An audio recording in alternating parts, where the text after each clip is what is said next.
Olá, seja bem-vindo a mais um episódio da nossa série Aprenda Mais. Esta semana falando sobre o cristão e o serviço. Eu sou o pastor Renato e você é meu convidado para neste dia entender qual é a postura do cristão e o serviço nos dias de hoje. Vem comigo.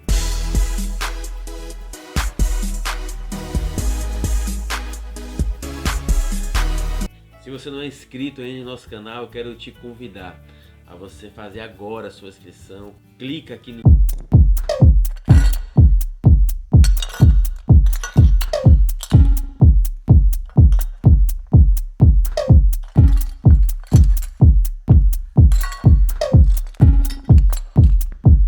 Samurai sword on my back. You don't know how to act. Maybe you should relax. Maybe you should relapse. Just kidding.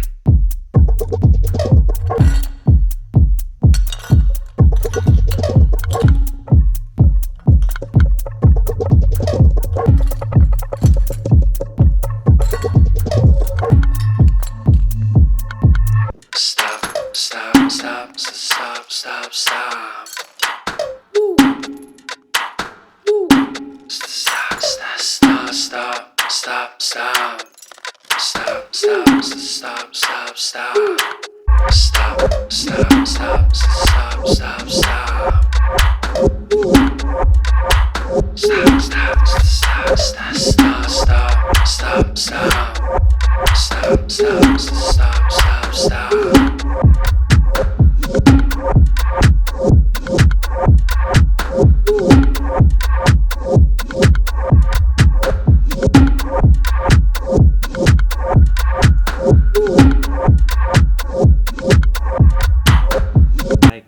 porque suas viúvas estavam sendo esquecidas na distribuição diária do alimento. Por isso, os 12 reuniram todos os discípulos e disseram: não é certo negligenciarmos o ministério da palavra, a fim de servir às mesas. Irmãos, escolham entre vocês 7 homens de bom testemunho, cheios do espírito e de sabedoria. Passaremos a eles essa tarefa e nos dedicaremos à oração e ao ministério da palavra. O texto é muito explícito e deixa claro de que existe um ministério da palavra. Mas foi necessário que se levantasse ajudadores para que os apóstolos não se desviassem do serviço, para que eles não negligenciassem aquilo que o Senhor havia comissionado para eles. A isso nós chamamos de serviço. Daí se constituiu o que nós conhecemos como os diáconos. O papel bíblico do diácono é servir as necessidades físicas da igreja. E a necessidade daquele momento não é diferente nos dias de hoje. A Bíblia é muito clara na constituição dos diáconos e estabelece um padrão moral para homens e mulheres se enquadrarem nesse serviço. 1 Timóteo capítulo 3, verso 8 a 13, deixa muito claro este padrão.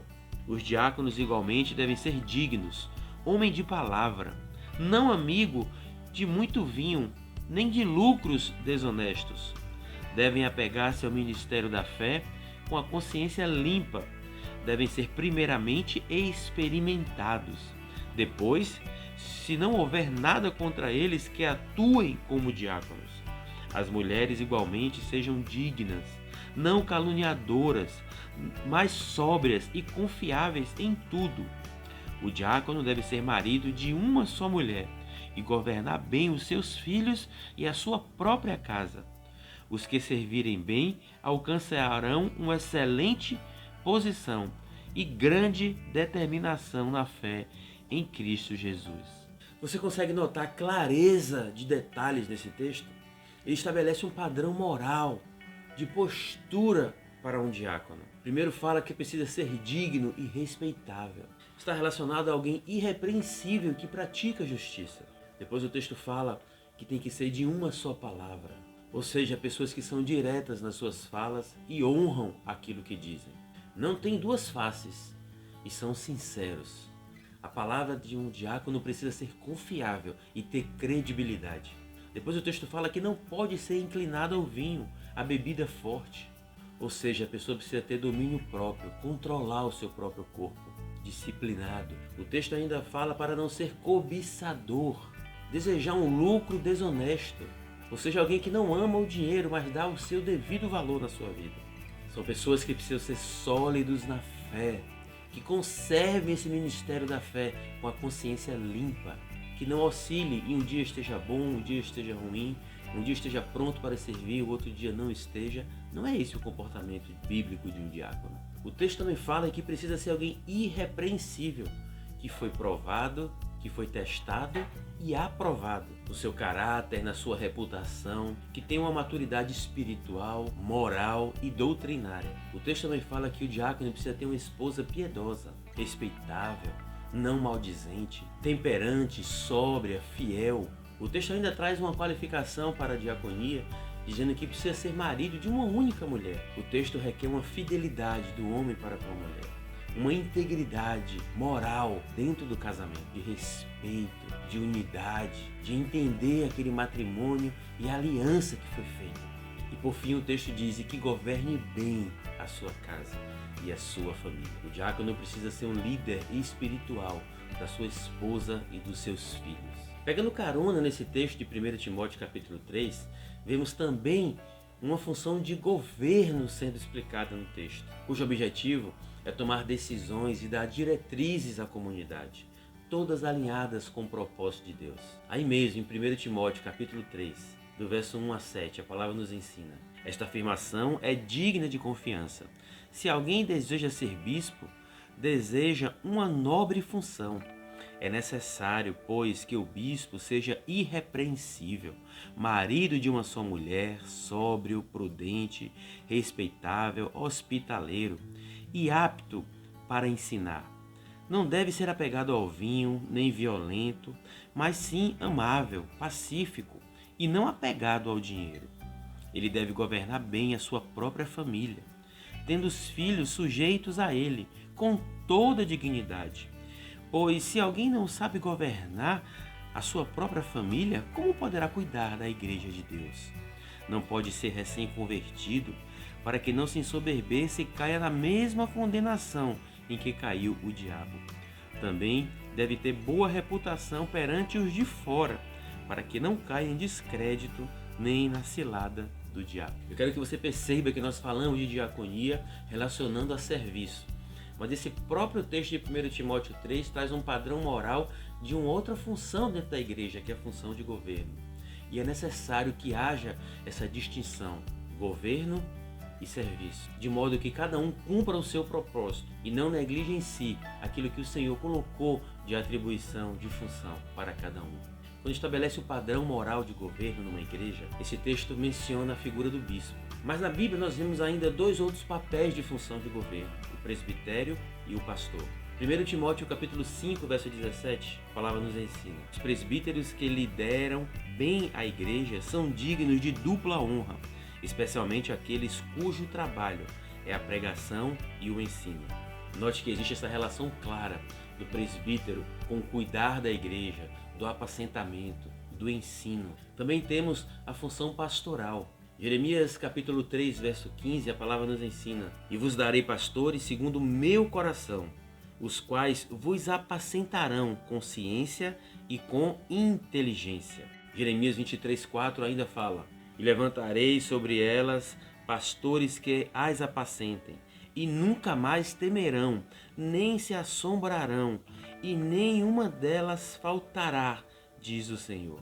Hebreus capítulo 13, verso 7. Lembrai-vos dos vossos pastores, os quais vos falaram a palavra de Deus, e atentando para o êxito da sua carreira, imitai-lhes a fé. A função de ensino, de cuidado, de apacentamento é uma função de governo na igreja. E na Bíblia nós vemos bispos, presbíteros e pastores ocupando essa função. Mais uma vez deixo claro de que não existe uma hierarquia, mas sim uma organização alinhado com um propósito. Já que estamos falando sobre governo, é importante comentarmos de que algumas linhas religiosas não adotam o nome pastor, pois atribui a um único pastor existente, Jesus. Salmo 23 diz que o Senhor é o meu pastor. João capítulo 10 você vê Jesus dizendo: eu sou o bom pastor, conheço as minhas ovelhas e elas me conhecem. Sim, claro, óbvio, Jesus é o nosso pastor. Mas aqui na terra, Ele comissiona pessoas para governo, para apacentamento.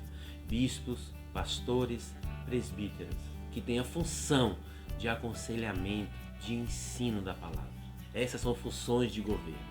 Mas voltando para funções de serviço, nós falamos sobre a diaconia, mas existem na Bíblia relatos de outras funções relacionadas a serviço. Lucas capítulo 10, verso 2, a palavra que prevalece nos ensina: e dizia-lhes, grande é em verdade a seara, mas os obreiros são poucos.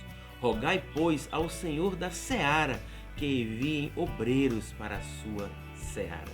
Esse texto respalda um outro ofício muito comum nos dias de hoje, que é o ofício de obreiro. O texto diz de que existe uma seara grande e é necessário que o Senhor envie obreiros. Obreiro é aquele que faz a obra do Senhor. Segundo Timóteo capítulo 2, verso 15, procura apresentar-se a Deus aprovado, como obreiro e que não tem do que se envergonhar e que maneja corretamente a palavra da verdade.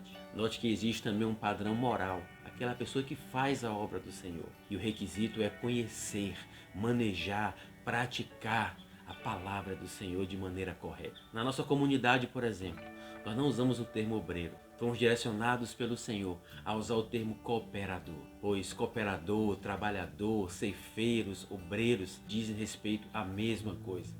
Pessoas que entendem o seu papel para ocupar uma função de serviço na igreja, de servir. E como ensinamos no episódio 1 e no episódio 2, durante toda a história e culminando com o próprio Jesus, o serviço é algo presente na vida de muitas pessoas. Algumas pessoas ainda subdividem funções de governo e serviço atribuindo outras nomenclaturas: missionário, dirigente, evangelista, apóstolos. O que estamos explicando nesse Aprenda Mais diz respeito a funções de movimentação, de ofício, serviço na obra do Senhor. É bom deixar claro que nós temos um Aprenda Mais específico sobre 5 ministérios, que fala sobre os dons que Deus entregou aos homens: apóstolo, profeta, evangelista, pastor e mestre. Esses dons serão explicados no Aprenda Mais e que de uma forma direta ou indireta trazem as funções de governo e de serviço na igreja. Na nossa comunidade, nós temos funções de serviços muito bem definidas, que são cooperadores e diáconos. Cooperadores atuando nas equipes de estacionamento, recepção, ensino, dança, teatro, música, intercessão, evangelismo, apacentamento, ação social, jovens. E também os diáconos, atuando nas mesmas funções de cooperadores e ainda fazendo uma assistência à equipe pastoral. Na função de governo, nós temos cooperadores que entendem que foram chamados por Deus para exercer um dos 5 ministérios, exercendo assim funções de liderança nas equipes, conduzindo e apacentando vidas. Nós temos pastores que têm função de apacentamento, ensino e administração dos recursos da igreja. E além disso, a função de bispo, que cumpre todas as funções pastorais e ainda apacenta uma equipe pastoral. Esperamos que com esse Aprenda Mais, você tenha entendido sobretudo o chamado de Deus para a sua vida, para que você entenda o serviço que o Senhor espera que eu e você façamos na obra do Senhor. E façamos com alegria, com constância, com comprometimento, entendendo a importância e o papel disso, sabendo que existe serviço e governo, sem necessariamente constituir uma hierarquia, mas um complemento, cada um fazendo o seu papel, não negligenciando aquilo que o Senhor tem nos chamado. E se você que está me assistindo nesse momento entendeu isso e ainda não executa o serviço na obra do Senhor, eu quero te encorajar. Procure ainda hoje se engajar no serviço da sua comunidade. Existem muitas áreas em que o Senhor te chama e que o Senhor precisa de você. Converse com seus pastores, se habilite, se envolva, deixe o Senhor te usar. Muito obrigado pela sua participação, pela sua audiência. Se você gostou desse vídeo, compartilhe com outras pessoas para que o Senhor possa tocar outros corações a se mover no serviço. Um beijo no seu coração, o Senhor te abençoe e até um próximo Aprenda Mais.